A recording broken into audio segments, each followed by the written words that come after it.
Naidupeta MB news. Naidupeta municipality రోడ్లపై విచ్చలవిడిగా ఆవులు, పందులు, కుక్కలు ట్రాఫిక్ అంతరాయం పట్టించుకునే మున్సిపల్ అధికారులు. తిరుపతి జిల్లా నాయుడుపేట మున్సిపాలిటీ పరిధిలో ప్రధాన రహదారుల్లో ఎక్కడ పడితే అక్కడ ఆవులు, కుక్కలు, పందులు స్వైర విహారం చేస్తున్నాయి. ప్రధాన రహదారుల్లో వాహనదారులకు అడ్డుగా వచ్చి ప్రమాదాలు జరిగిన సందర్భాలు కూడా ఉన్నాయి. పందులు, కుక్కలు అయితే రోడ్లకు ఇరువైపులా అడ్డదిడ్డంగా పరిగెత్తుతూ వాహనదారులకు ప్రమాదాలు గురిచేస్తున్నాయి.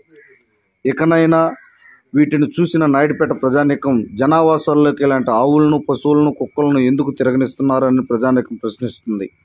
యథేచ్ఛగా తిరుగుతున్న పశువులు యాజమాన్యాల దగ్గర ఏమైనా మున్సిపాలిటీ అధికారులు ముడుపులు అందాయా అనే విమర్శలు కూడా వినిపిస్తున్నాయి.